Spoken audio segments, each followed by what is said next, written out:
Anda masih bersama kami di Breaking News Kompas TV. Langsung yang Anda saksikan ini adalah dari gedung KPK.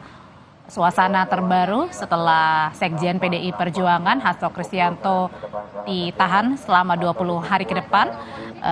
Dan memang sejak dari tadi pagi sampai dengan malam hari ini simpatisan PDI Perjuangan terus mengawal kasus Sekjen PDIP dalam kasus perintangan penyidikan dan juga suap buron Harun Masiku.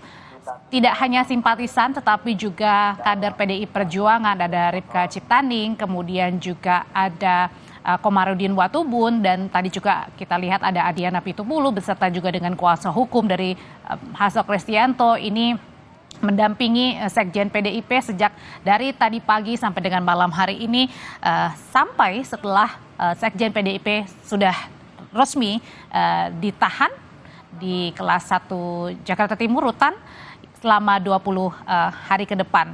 Kalau tadi dikatakan oleh Hasto sebelum diperiksa hari ini bahwa memang dirinya sudah siap secara lahir dan juga batin ketika nantinya memang ditahan. Dan tadi juga sudah ada beberapa pesan juga yang dititipkan oleh Hasto Kristianto sebelum dirinya akhirnya dibawa untuk menuju ke rutan meninggalkan gedung Merah Putih KPK. Sudah bergabung bersama saya di gedung Komisi Pemberantasan Korupsi. Sebelum nanti saya bergabung lagi kepada Pak Saud, ada Bang Adian Napitupulu langsung dari gedung Merah Putih KPK. Malam Bang Adian. Ketua Umum, saya cuma mau baca puisi boleh? Puisi ini ditulis tahun 66, yang menulis namanya Yuyun SS. Judulnya Lampu Merah. Bila hari ini kebenaran didustakan, bila hari ini kenyataan dipalsukan, tunggulah hari esok, kemanusiaan akan dinistakan. Bila hari ini orang lain tidak benarkan, bila hari ini orang lain tidak adilkan, tunggulah hari esok, kalian akan dapat giliran. Bang, kan Abang dari tadi bersama dengan Pak Magdir nih, mungkin ada Pak Magdir mungkin menyampaikan pesan apa terkait dengan pemeriksaan tadi gitu? Tadi sudah jelaskan panjang lebar Pak Magdir di dalam dan di atas ya, teman-teman bisa kutip itu. Dan menurut saya cukup membacakan puisi itu, saya mau ke DPP dulu. Merdeka. Merdeka. Thank you Bang. Terima kasih Bang.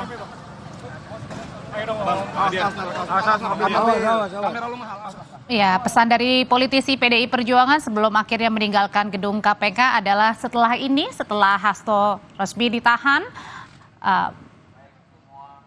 Adiana Pitupulu bersama dengan kader PDI Perjuangan lainnya langsung menuju ke DPP PDI Perjuangan untuk berkoordinasi lebih lanjut apa tindakan yang akan dilakukan selanjutnya usai Sekjen PDIP Hasto Kristianto resmi ditahan oleh KPK.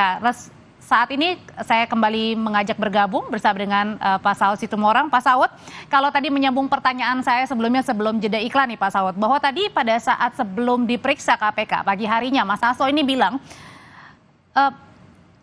saya ini bukan pejabat negara begitu. Kenapa sampai dibeginikan begitu? Tidak ada kerugian negara terhadap kasus yang mencoba ditimpakan kepada saya. Apakah pernyataan tidak menjabat sebagai pejabat negara ini bisa diterima? Iya, memang beliau tidak pejabat negara ya, walaupun kemarin masih ada perdebatan sebaiknya kalau pengurus partai itu dikategorikan pejabat negara. Karena dia justru yang menentukan seseorang calon presiden menurut undang-undang konstitusi kita. Tapi itu perdebatan, sehingga memang dia tidak penyelenggara negara. Tetapi yang disuapnya itu penyelenggara negara, dalam hal ini komisioner. Nah, itu penyelenggara negara, dia menyuap penyelenggara negara.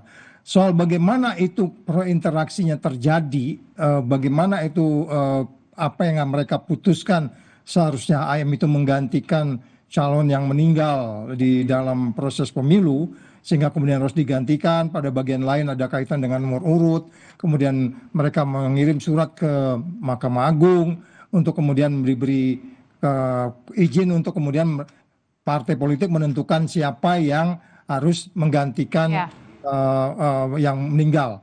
Nah ini kemudian itu berurut sehingga kemudian putusan itu tidak dijalankan, putusan MK itu tidak dijalankan, kan itu awal dari peristiwa pidananya. Dalam hal ini terasa lambat pergerakan yang dibuat oleh seorang anggota komisioner itu. Dan jelas komisioner KPU itu adalah ya itu penyelenggara negara. Jadi dalam hal ini dia bukan menerima tapi memberi. Kira-kira gitu, Mbak. Oh, oke. Nah, kemudian juga pada saat tadi di konferensi pers, Ketua KPK kan menyatakan ya beberapa alasan dari perintangan penyidikannya yang dilakukan oleh Sekjen PDIP. Ini seperti merendam handphone, kemudian HK atau Hasto ini juga mengumpulkan dan mengarahkan beberapa orang-orang pada saat di KPK untuk tidak memberikan keterangan sebenarnya. Nah, sebenarnya kalau dilihat dari sini alasannya, buktinya di mana nih? Ya, itu makanya kan ketika penyelidikan dimulai, sebenarnya itu tapping, pengamatan seseorang, surveillance, stakeout, penyadapan itu kan dimulai. Jadi banyak sumber yang bisa memastikan bahwa proses penghalang-halang penyidikan itu terjadi. Dalam hal ini nanti di pengadilan akan dijelaskan. Makanya selalu mereka bilang itu sudah masuk pokok perkara, nanti akan dijelaskan. Jadi pola komunikasi, pola kegiatan dan seterusnya ketika penyelidikan itu dimulai, itu sebenarnya sudah terlihat bagaimana mereka melakukan. Makanya terjadilah OTT itu, dan itu menunjukkan bahwa mereka paham betul, prudent, bahwa yang saya sebut selalu itu pultoid peristiwa pidananya. Pultoid deliknya, peristiwanya itu sudah terjadi benar, mereka yakin di situ. Kira-kira gitu, Mbak. Pak Saud, nanti saya akan berbincang lagi, tapi kita jeda sejenak dulu ya, Pak.